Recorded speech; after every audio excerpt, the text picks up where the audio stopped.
Video मारते हैं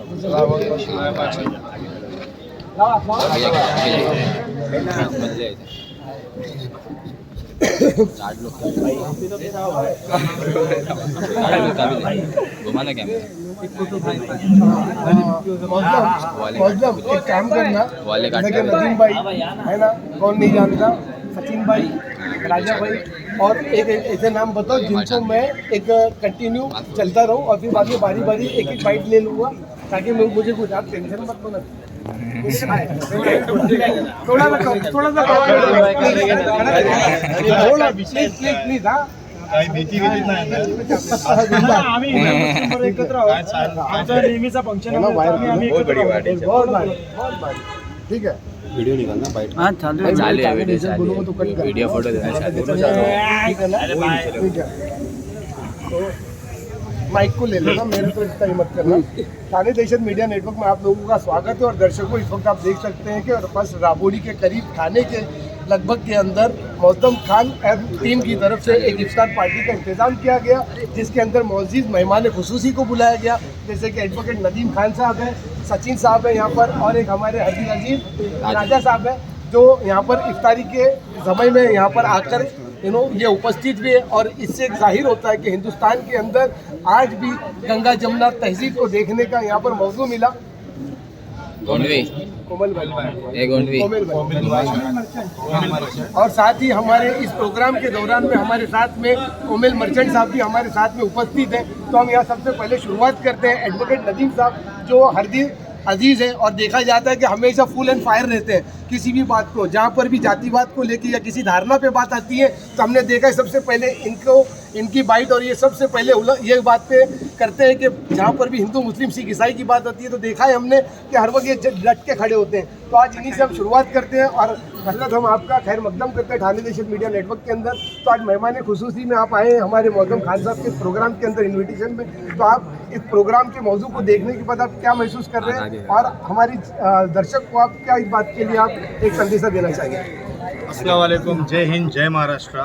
आज राबोड़ी के अंदर जो हमारे भाई ने इफ्तार पार्टी रखी और वहाँ पे सारे हिंदू और मुसलमान एक साथ बैठ के एक मुसल्ले पे इफ्तार पार्टी को मुकम्मल किया और रोज़ा खोले. तो आपका सवाल था कि धार्मिक के बारे में बहुत ये करते हैं. तो सबसे पहली बात, मैं धार्मिक के ऊपर नहीं बोलता हूँ, मेरे देश के ऊपर जब भी कोई आता है ना तो मेरा खून अंदर से खोल जाता है. क्या बात है, मैं सीधी सी बात बोलता हूँ, जो देश के गद्दार है, और देश के गद्दार कैसे मालूम है कि हमारे सैनिक भाई लोग है ना, बॉर्डर पे है ना, हमारी जान के लिए वहाँ पे बैठे हुए अपनी जान की बाजी लगा करके. लेकिन आजकल जो देश के अंदर है ना, क्या चल रहा है, आज किसी भी फालतू आदमी के हाथ में माइक आता है ना, तो वो फालतू की राजनीति की बयान करके मैं मुस्लिम, मैं हिंदू, मैं ये मैं वो.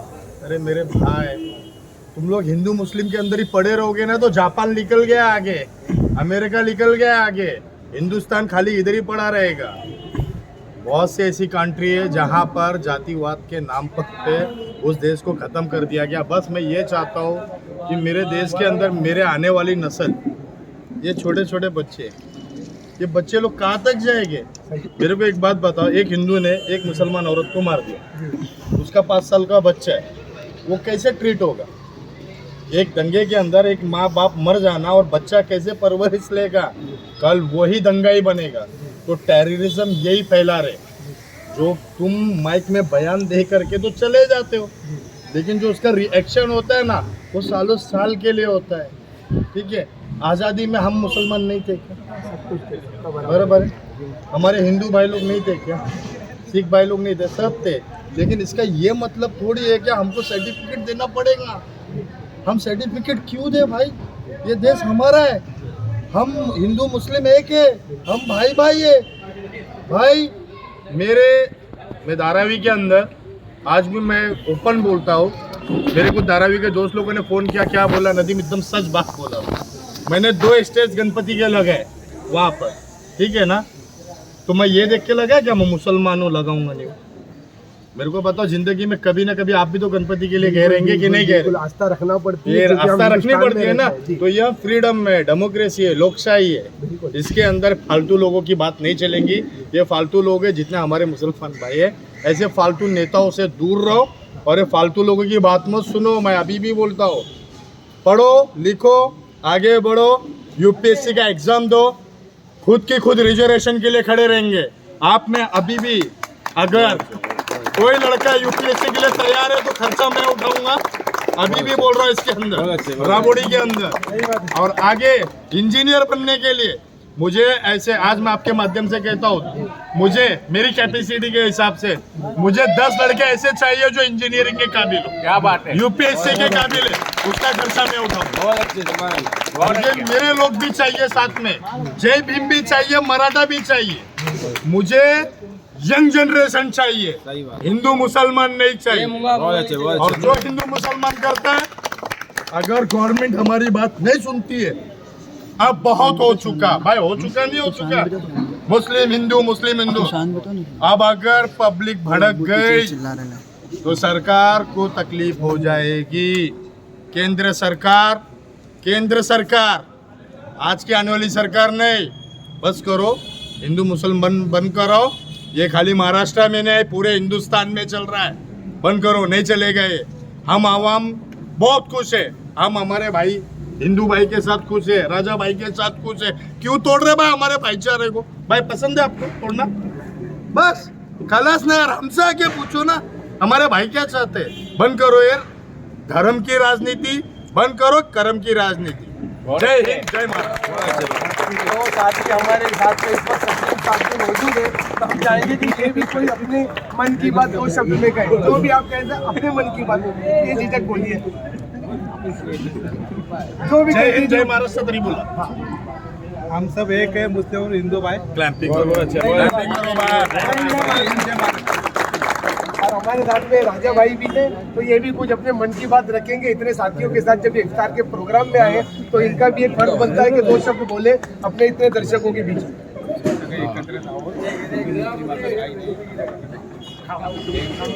ठीक है, और हमारे साथ में कोमल मर्चेंट साहब भी हैं। भाई, बॉस 2 शब्दों में उनकी बात करेंगे। कोमल मर्चेंट भाई इधर आओ, एक मिनट आओ। नेगेटिव पर्पस है नहीं मुझे, पॉजिटिव सब्सटेंस। देखो आ गए, आपने ना बोले, हमने हाँ करवाए। हाँ बोलेंगे सर, बोलेंगे, हम बुलवाएंगे। अरे हम बुलवाएंगे, मैं बोल देता हूँ, एक सेकंड लूंगा। हमारे साथ में एडवोकेट नदीम भाई साहब को आपने तो सुना ही है, उन्हीं के साथ में कोमल मर्चेंट साहब भी यहाँ पर आए हुए हैं। हाँ जी, इसको रिटर्न करता हूँ। तो हमारे साथ में नदीम साहब भी हैं, जिनके साथ में उनके अजीज़ कोमल मर्चेंट साहब भी आए थे। तो इस इफ्तारी के मौजू के ऊपर इनसे भी हम उनकी राय जानना चाहेंगे कि इतना बड़ा प्रोग्राम मौज़म खान साहब ने किया, उसकी असल वजह ये कि हिंदुस्तान के अंदर गंगा जमुना तहजीब बनी रहे, भाईचारगी बरकरार रहे और कौमी एकता का ये प्रतीक हर कोई यहाँ से संदेश आ जाए राबोड़ी से। तो हम आपका ठाणे दहशत मीडिया नेटवर्क में आपका खैर मकदम करते हैं। तो कोमल मर्चेंट साहब, आपकी थोड़ी सी 2 ख्यालात हमारे चैनल के माध्यम से हमारे दर्शकों को आप ज़रा बताएंगे। हमारे मौजम भाई है जी, इन्होंने यहाँ इफ्तार पार्टी रखा है जी। पार्टी एक दिखाने के लिए पार्टी थी जी, बिल्कुल। लेकिन ये मकसद जो था ना हमारे मौजम भाई का, ये हिंदू मुस्लिम एकता दिखाने का मकसद था। यहाँ जो माहौल खराब किया गया है, ये दिखाने का था कि ये माहौल खराब नहीं हुआ है, इसको खराब किया गया था, लेकिन इन्होंने वापस इफ्तार पार्टी रख के एकता यहाँ की मजबूत किया, वापस से ठंडा कर दिया जी। तो अभी सबसे बात होने के बाद में अब बारी आती है हमारे मौज़म खान साहब की, जिन्होंने एकता का प्रतीक दिखाने के लिए, हमने देखा कि आज 2-3 दिन से इनकी कड़ी मेहनत मुशक्क़त है, क्योंकि कार्ड को बांटना, रिलीज़ करना और हर किसी के पास जाकर दावतनामे को प्रोसीड करना, ये कोई आसान बात नहीं है। और यहाँ पर आपने देखा कि उन्होंने जिस किसी को भी यहाँ पर बुलाया, हर कोई, नजीब मुल्ला कॉरपोरेटर साहब से लेकर नदीम साहब से लेकर कोमल मर्चेंट साहब है, यहाँ सचिन साहब है और हमारे साथ में राजा भाई है। तो उनके साथ ये मौज़म साहब से उनका असल मकसद जानने की कोशिश करेंगे कि इस इफ्तार को रखने का इनका असल मकसद क्या था। असल मकसद ऐसा था, अस्सलाम वालेकुम सबसे पहला और नमस्कार। असल मकसद हमारा ये था कि कुछ दिनों पहले कुछ ऐसा कुछ बवाल हुआ था न्यूज़ में कि राबोड़ी के अंदर रामनवमी में कुछ लड़के को मारा गया, वो शायद रैली में आए थे वगैरह वगैरह, ऐसा कुछ हमको सुनने में, और कुछ फाइट्स की वीडियो वायरल भी हुई, लेकिन हमारा कुछ ऐसा हुआ नहीं था। हमको यही दिखाना था कि ऐसा कुछ नहीं था, कुछ 2 बच्चे लोग की मगजमारी हुई बाइक पे टकराव होने से, ऐसा कोई दंगाई ऐसा कुछ लफड़ा नहीं हुआ, वो बाइक की टकराव हो गई आपस में, तो उनकी 2 गाली गलौज हुई, तो वो मारम पीटी को कुछ अलग तरीके से दिखाया गया। उनकी भी गलती नहीं है, अब जिसने भी वो वीडियो डाला XYZ, उनकी भी कुछ गलती नहीं है। उन्होंने बोला कि हमको ऐसा बताया गया, लेकिन उन्होंने बोला कि हम बाइट लेने को तैयार है। और ये माध्यम भी था और हमारा दूसरा ये माध्यम था क्या, पहली बात तो हम लोग हिंदू मुस्लिम सब एक साथ रहते, भाई भाई के ऐसा रहते, हर चीज़ में हम उनके फंक्शन रहे या हमारे फंक्शन रहे, चाहे गणपति रहे या रामनवमी रहे, हम खड़े रहते, हमारी ईद रहे या रमजान रहे, वो खुद भी आते और सब खड़े रहते। हम लोग यही चाहते हैं कि अमन और शांति से हमारा वक्त निकले और सब फ्यूचर में आगे जाके सब यूथ आगे बढ़े। सबसे बड़ा मकसद दूसरा ये भी है कि हमारे राबड़ी का यूथ और दूसरे जो यंग जनरेशन है, मेरे साथ का फ्रेंड सर्कल भाई लोग, वो सब आगे बढ़े, पढ़े लिखे, अच्छी तरीके से पढ़े लिखे और कामयाब की जगह पे कामयाब होके बने, कुछ बने, ना कि फालतू जगह पे फालतू वक्त में कोशिश करके फालतू टाइम अपना गलाए, लोगों के पीछे भागे, जाके कुछ हासिल नहीं होता है वहाँ। तो ऐसा वक्त दे, जिसके साथ भी वक्त दे ऐसा वक्त दे कि वो कामयाब हो और वो ऐसा हाथ पकड़े, जिसका भी हाथ पकड़े कामयाबी मिले। और दूसरा बस यही एक सबसे बड़ा उदाहरण था कि हम लोग सब एक साथ है, कौमी एकता मिलत, हम सब एक साथ ही, हिंदू मुस्लिम सिख ईसाई, हम सब है भाई भाई। ये सबसे बड़ा हमारा लाइन था और यही बात थी।